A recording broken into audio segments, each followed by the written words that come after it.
Before the success stories, the progress, there was you. You who made a choice to grow, to inspire, to overcome your own challenges. At NASM, we're in service of your limitless potential, because when you keep growing, we all get stronger, and we'll never stop making your journey our mission. Join the fitness leader. Become a fitness leader. Become a certified personal trainer.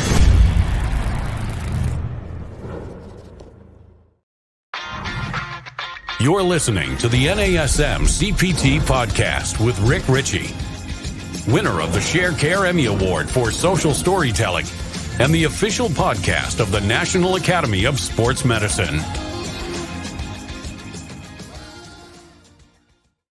Hey y'all, and welcome to the NASM CPT podcast. My name is Rick Ritchie, and Hamlet once famously said, "To be or not to be?" That is the question. Whether it's nobler in the minds to suffer the slings and arrows of outrageous fortune. We'll talk about outrageous fortune later when it comes to being a personal trainer, but let's talk about the to be or not to be portion of this. Switched, though. Today we're going to talk about to text or not to text your clients. Even if Shakespeare knew he could write about texting, he would have never been so trivial. So we're going to get into the idea of texting and weekly communications and throughout the week communications with your clients, just to continue to keep in touch with them and why that could be a good thing and why it may not be something for people. So let's get into it. The ideas of to text or not to text. And I got this as I was searching through, doing some research about personal trainers. And I'm kind of looking at some stuff about trainers and motivation and inspiration. I get a lot of content through looking at research. And then this popped up and it had nothing to do. It was about motivation, but it's not about personal trainers. It's Sober Butler, 2021, entitled To Text or Not to Text, a narrative review of texting as case management intervention, but it was in regard to healthcare workers. Well, I'm going to take some of those things and the ideas and the outcomes and the benefits of this in regard to healthcare, and then I'm going to apply it to personal training. So it doesn't mean that there's necessarily a real direct carryover, but I think ideals can be the same. Now, there's some hippo things and if you don't take the medications correctly or the right amount, there's some real things to deal with there that could be dangerous. So I kind of left that stuff to the side. And this is really my interpretation of what we can utilize from this study and apply this to personal training. So what it's like for us as personal trainers when we text our clients. And so let's get into it. First and foremost, texting. What's it good for? What is it good for? Absolutely something. So here we go with number one thing that I want to talk about. Texting can promote adherence to appointments. Hey, just want to let you know, we got an appointment coming up. We got to see you on Wednesday at 9 a.m. Very cool. That increases adherence. Now, I know sometimes trainers are like, I don't want to let them know. I don't want to remind them if they don't show up. Then I don't want them to cancel too long in ahead of time so that they're not within the 24 hours. They're before the 24-hour cancellation policy. They tell me they can't come. I don't get a cancellation charge. And I stop. Your responsibility is to your clients. I know you have a responsibility to your pocketbook, but the quality of your training and the quality of what you provide is what is going to lead to additional clients and people that you work with. It allows you to charge more for sessions. The professionalism that is involved goes a long way.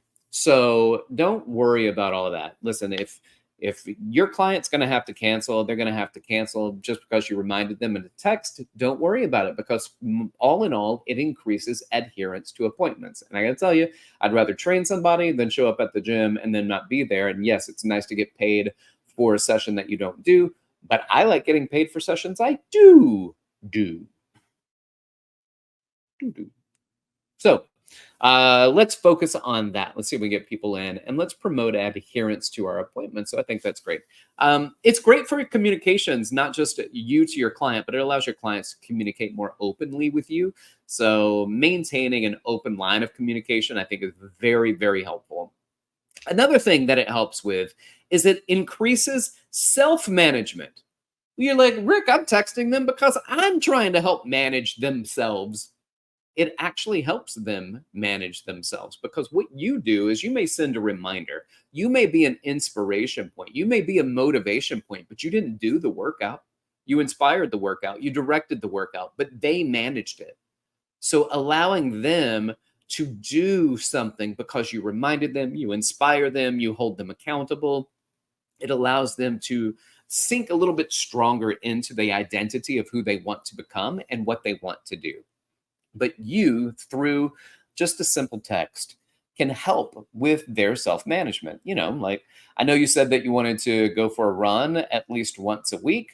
Let me know if you haven't gone for a run yet. And if you have, I want to celebrate it. And if you have not, let me know what I can do to help motivate you to make sure you get those shoes laced up and get out onto the trails so that you get your run in this week before I see you again.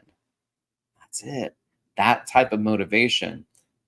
That's something that if somebody did that to me, I'd be like, I'm going to go run right now because I don't want another text to come through and me to say I didn't text, that I didn't go for a run. So I'm going to take advantage of it. And I guess the final thing in addition to that is you do provide motivational change. And so what we want to do is provide the motivational change message. We want to be the message of change. We want to be the bug in the ear that makes them go, oh, maybe I should do that. If I can do something, a little bit of something, and texting is as simple as it gets. If I can do a little something and it helps make big changes in their outcomes and how they see you as their personal trainer, and the changes they make are going to be attributed back to you. And it's because the small things. Usually it's not because the big things. Everybody does the big things. It's the small things that people don't do that make you special. So let's do that. I want to say that also increase enrollment in personal training, but it's going to be through the support that you provide. You want to let them know that, hey, you're flexible in some ways, that we're trying to be convenient, that I'm easily accessible, and that I want to facilitate this participation. So I think it's good. But let me go into something else. These are some of the things that seems to benefit clients when it could be, like a good thing, when text can come in handy. Number one, reminder sessions. And this is a reminder session is in addition to the calendar invite. I think every single session you have should be on a calendar invite. You've got it in your phone calendar. You send them an invite. So now it is in their phone calendar. We're all on the same page. Nobody's confused. There's no miscommunication. I didn't mishear you. It is in the calendar. I sent it to you. You accepted. We're both there. And so what I usually do is I might put like Stuart. I had Stuart this morning. So I'll put Stuart's name, and then I'll do a greater than, less than sign. So you kind of have this pointing to each of the names. So it'll say Stuart, greater than, less than, and then it'll say Rick, and then it'll say workout. And then in location, I have the location of it. And then I send a calendar invite, and that calendar invite goes to them. They accept it. It is in our calendars, and a reminder session. So a reminder of the session. So you send the text message and give them the reminder. It just makes it real easy. I saw him this morning. So Sunday, it was a real easy text. Hey, man, see you tomorrow morning, 7 a.m. Cool. That's it. I got a thumbs up. I got a muscle emoji back, something like that. I know he's seen it, and I know I'll see him tomorrow morning. I like the idea of just a one weekly check-in for those that would benefit. And sometimes it doesn't benefit. It's just nice. It's not whether or not it's beneficial necessarily. It's that it's nice to have somebody check in on you, see how you're doing, but you don't want to become a burden. So a lot of times it might even be something about a conversation that we had. Hey, I know you're traveling. Stay safe. Just something like that. Let them know you're checking in, or we'll talk about some other things.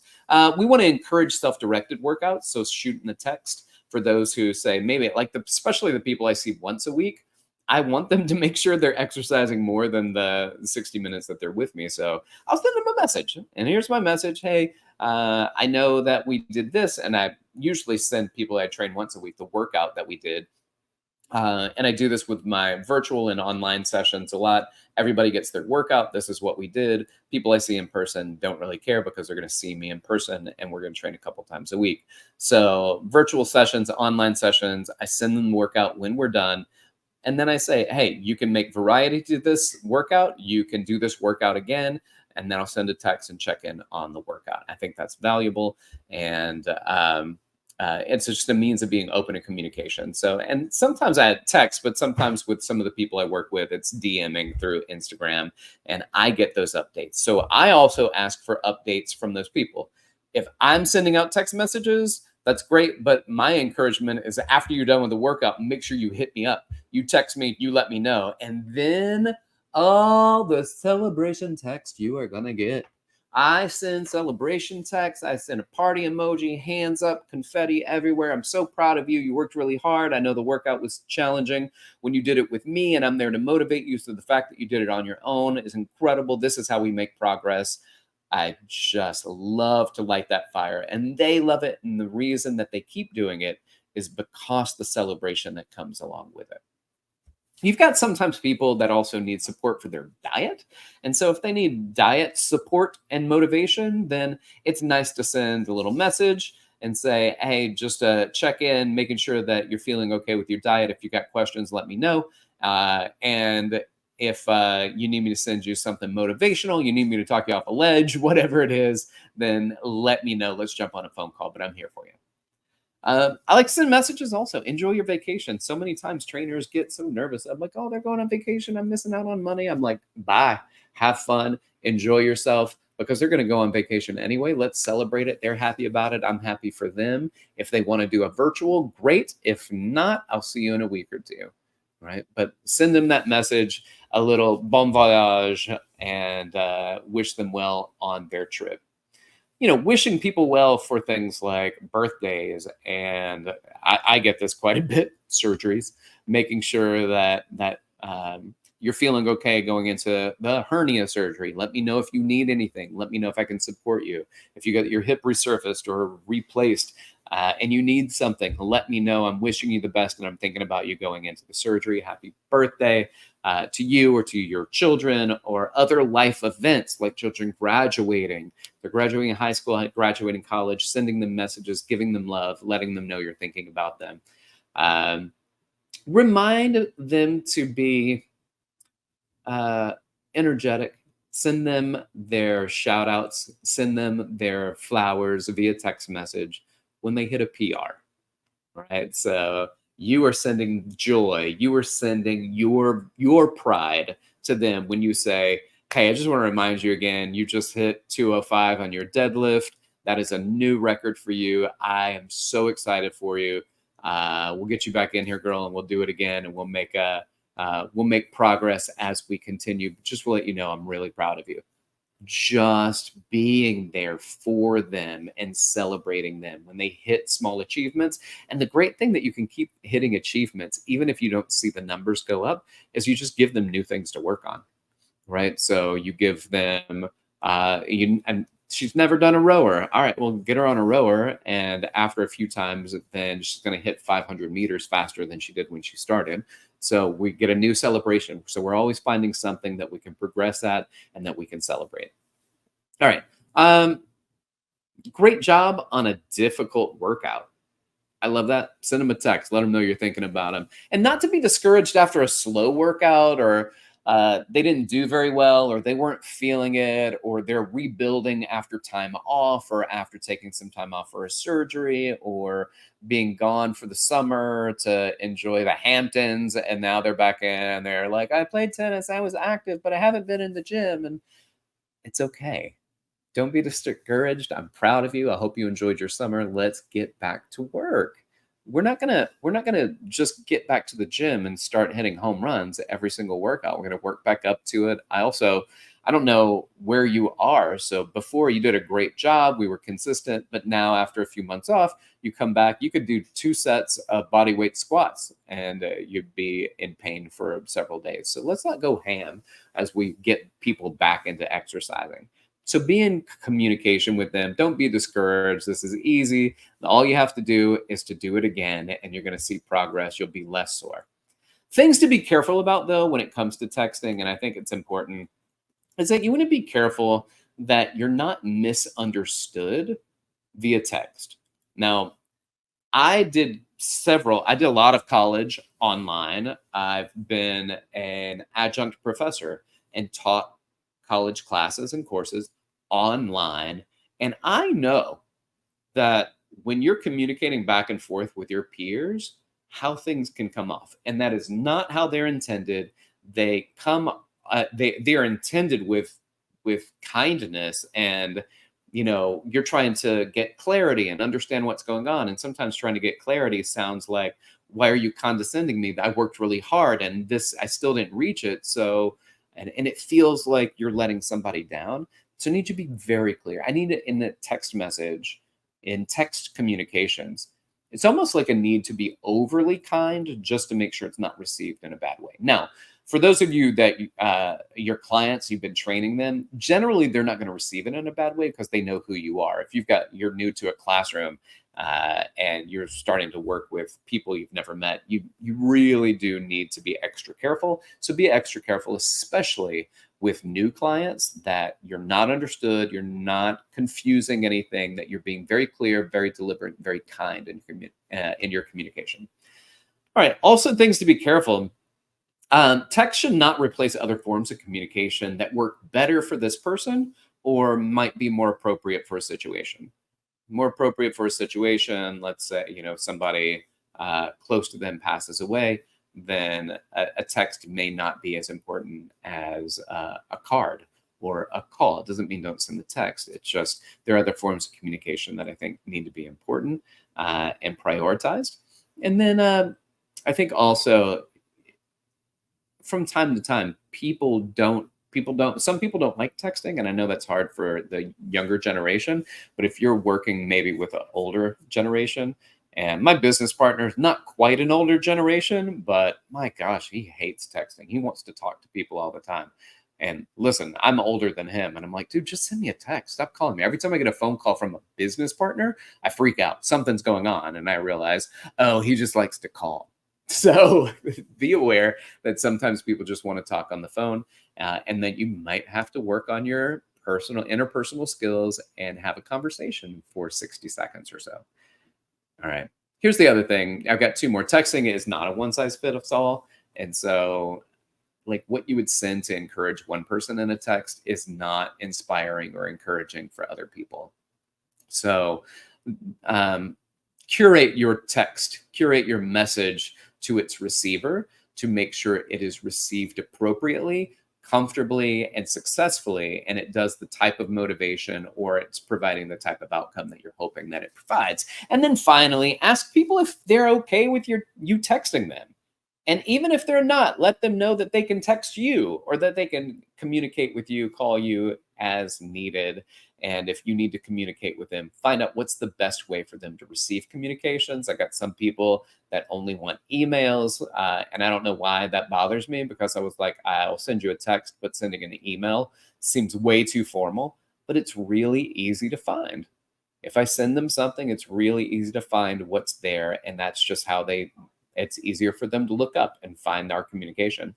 And so when you go back and they want to find whatever, maybe I send them a program, they want that emailed because they don't want to have to look through 30, hey, I'll see you on Monday at 7 a.m.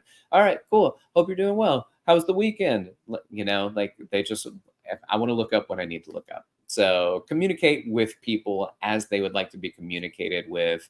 And even if their vibe is not text, let them know that if they need to communicate with you, whatever way works best for them, you are here for them. So text or not to text, I think texting is great. I think there are very few cons and a lot of pros. But the fact is that when you communicate regularly with your people, then you increase value and perceived value in who you are, because you are there with them outside of the workout. And just a moment to sit down and shoot a text to each person on your training docket is valuable to them, and for you it'll be valuable in the long run. Hope this helps. Like, subscribe, share with your fitness friends and family, and leave a review. If you got questions for me, hit me up.